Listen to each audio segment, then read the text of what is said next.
வணக்கம். உங்க வீட்ல ஒரு விதமான வாசனை வந்துகிட்டே இருக்கா? எவ்ளோதான் தேய்ச்சு தேய்ச்சு கிளீன் பண்ணாலும் அந்த வாசனை மட்டும் போகவே மாட்டேங்குதா? கவலைப்படாதீங்க. அந்த மர்மத்தை தான் இன்னைக்கு நாம உடைக்க போறோம். ஆமா. இது நம்ம எல்லாருக்கும் நடக்கிறது தான்.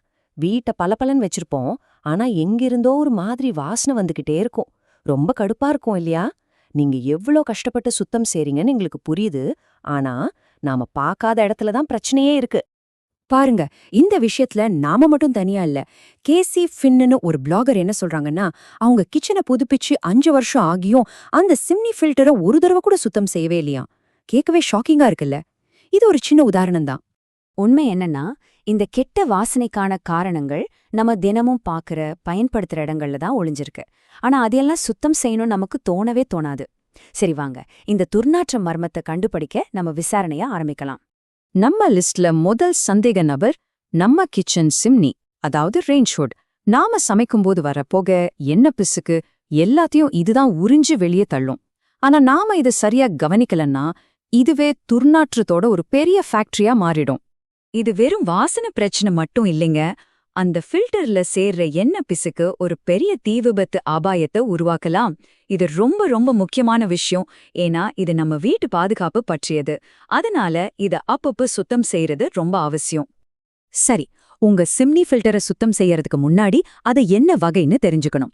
ரொம்ப சிம்பிள். அலுமினியம் மெஷ் ஃபில்டர்னா அதை நாமையே கழுவி திரும்பவும் பயன்படுத்தலாம். ஆனா கரி ஃபில்டர், அதாவது சார்கோல் ஃபில்டர்னா அதை சுத்தம் செய்ய முடியாது. குறிப்பிட்ட காலத்துக்கு ஒரு முறை அதை மாத்தி தான் ஆகணும். அலுமினியம் ஃபில்டரை சுத்தம் செய்யறது ரொம்ப சுலபம்.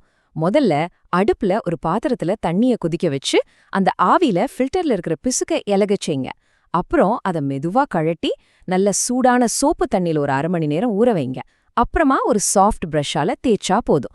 கடைசியா நல்லா காய வச்சு திரும்ப மாட்டிடுங்க. அவ்வளவுதான், ஃபில்டர் புதுசு மாதிரி ஆயிடும். சரி, கிச்சன் சிம்னி கதை முடிஞ்சது. இப்ப நம்ம அடுத்த கிரைம் சீனுக்கு போலாம். அது நம்ம கிச்சன் அல்லது பாத்ரூம் சிங்க் தான். இங்கேயும் நம்ம கவனிக்காத பல ரகசியங்கள் ஒளிஞ்சிருக்கு. வாங்க பார்க்கலாம். உங்க சிங்க்குக்கு கீழ பி வடிவத்துல ஒரு பைப் வளைஞ்சிருக்குமே, பாத்திருக்கீங்களா? அதுக்கு பேர் தான் பி ட்ராப். பார்க்க சும்மா ஒரு பைப் மாதிரி இருந்தாலும் அது ஒரு பெரிய என்ஜினியரிங். அதுல எப்பவும் கொஞ்சம் தண்ணி தேங்கி நிற்கும். இந்த தண்ணி சக்கடையிலிருந்து வர்ற கெட்ட வாயுக்களை தடுத்து வீட்டுக்குள்ள வராம பாத்துக்கும். சிங்க்லேந்து வாசனை வர்றதுக்கு 3 மெயின் வில்லன்கள் இருக்காங்க. ஒன்னு, சிங்க்ல இருக்கிற ஓவர்ஃப்ளோ ஓட்டை. அதுல சோப்பு, முடி, அழுக்கு எல்லாம் சேர்ந்து அழுகி நாற்றம் அடிக்கும். 2வது, பி ட்ராப்ல இருக்கிற தண்ணி வத்தி போறது. 3வது, டேல் பீஸ், அதாவது பி ட்ராப்புக்கு மேல இருக்கிற பைப்ல பாக்டீரியா, பாசி மாதிரி படிஞ்சு ஒருவிதமான கெட்ட வாசனையை உருவாக்கும். இப்போ உங்க வீட்ல அதிகமா பயன்படுத்தாத கெஸ்ட் பாத்ரூம் சிங்க்ல இருந்து திடீர்னு சாக்கடை வாசனை வந்தா பயப்படாதீங்க. அதுக்கு காரணம் பி ட்ராப் வறண்டு போனதுதான்.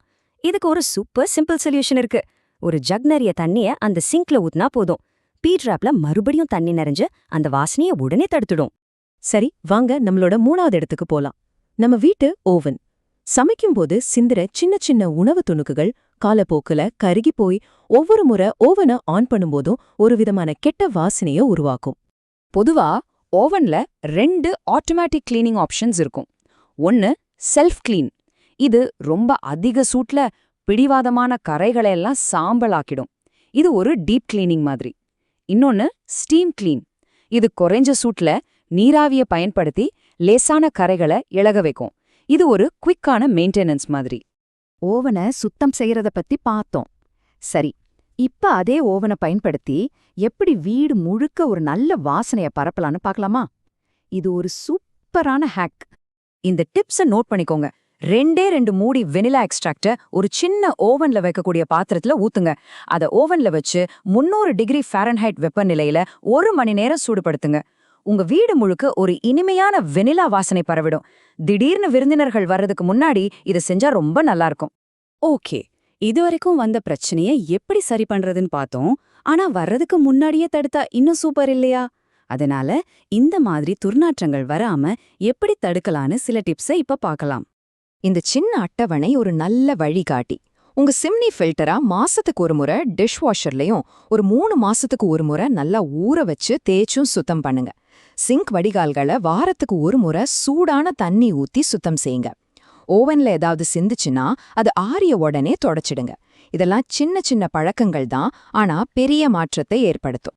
போறதுக்கு முன்னாடி இன்னும் சில குட்டி குட்டி போனஸ் டிப்ஸ். உங்க மைக்ரோவேவ்ல துர்நாற்றம் வந்தா ஒரு கிண்ணத்துல கொஞ்சம் வெனிலா எக்ஸ்ட்ராக்ட் ஊத்தி 1 நிமிஷம் சூடுபடுத்துங்க. வாசனை போயிடும். குப்பை அரைப்பானுக்கு வெனிலா எக்ஸ்ட்ராக்ட் மற்றும் எலுமிச்சை தோலை ஐஸ் கியூப்ல உறைய வச்சு ஓட விடுங்க.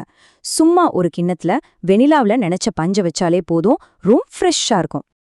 இந்த எல்லாத்தையும் தாண்டி நாம கவனிக்காத இடங்கள்ல தான் பிரச்சனைகள் ஒளிஞ்சிருக்கு.